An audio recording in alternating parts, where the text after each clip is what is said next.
Hey everyone, thank you for coming to my channel. My name is Avery. Today I did post a poll on Instagram to find out what you guys wanted to hear about in my next video. So the poll did get a lot of votes in the category of how much it costs to transition. So that is what I'll be going over today.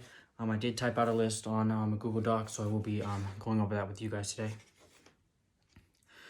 So the cost of transitioning, there are obviously physical and mental costs, but today I'll be going over the financial cost of transitioning and what to expect if you find yourself in the path of wanting to transition.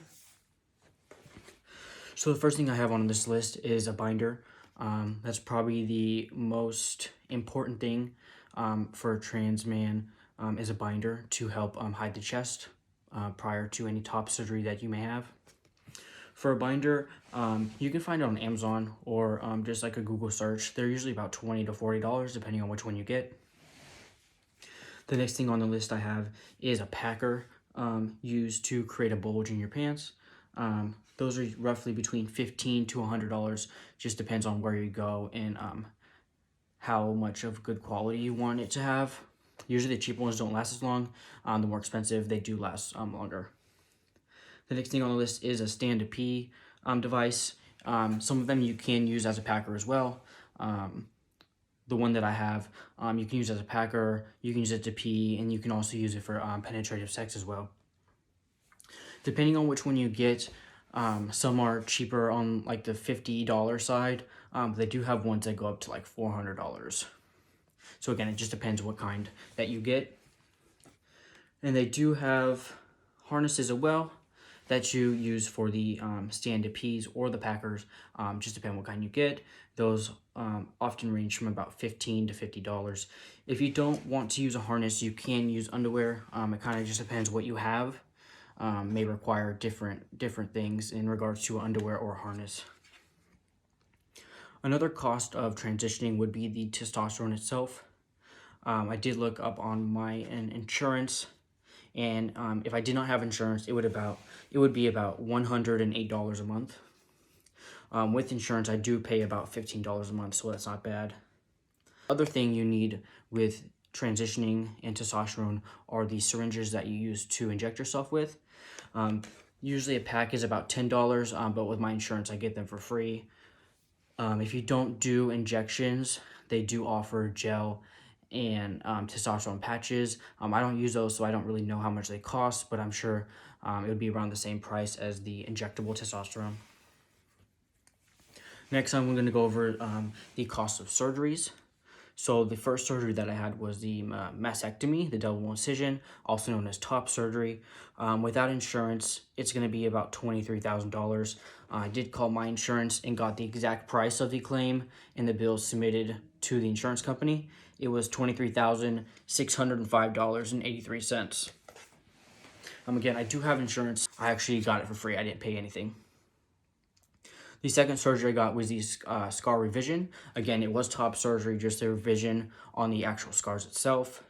The amount billed to the insurance company was $20,183.18. Again, that's the cost without insurance. I do have insurance, so I paid nothing. It was free. For the hysterectomy, when I called to get the pricing on this one, they said they only billed the insurance $210. I thought that was kind of low compared to the other two surgeries were like $20,000 and more. So I'm not quite sure if that's correct or not. But on this one, again, I did pay $0 as well. Another option when transitioning before you get the hysterectomy is egg retrieval and freezing. That's if you want to have any biological children of your own. After you do testosterone injections, it is hard to be able to have your own children because it kind of messes up the eggs and everything like that, since your estrogen levels do go down once using testosterone. I did not do this, but I did look it up. It does say that it's about $6,000 to $10,000 without insurance, and most insurance companies do not offer coverage for this. So it's something that will probably have to be paid out of pocket. Another thing on my list in requirements to surgery would be the electrolysis. I did kind of go over this in one of my previous videos. Electrolysis out of pocket is around $2,000. It also kind of depends on how dark your hair is and how many times you have to go in.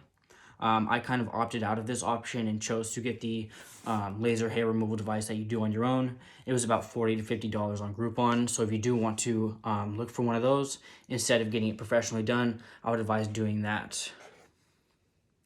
I haven't had bottom surgery yet, so I don't have a correct dollar amount, but I have done some research, and for phalloplasty, it's approximately $200,000. You do have to consider that you have to stay in the hospital for 5 days, so those charges do include those 5 days in the hospital. Again, I have really good insurance, so my out-of-pocket will be $0.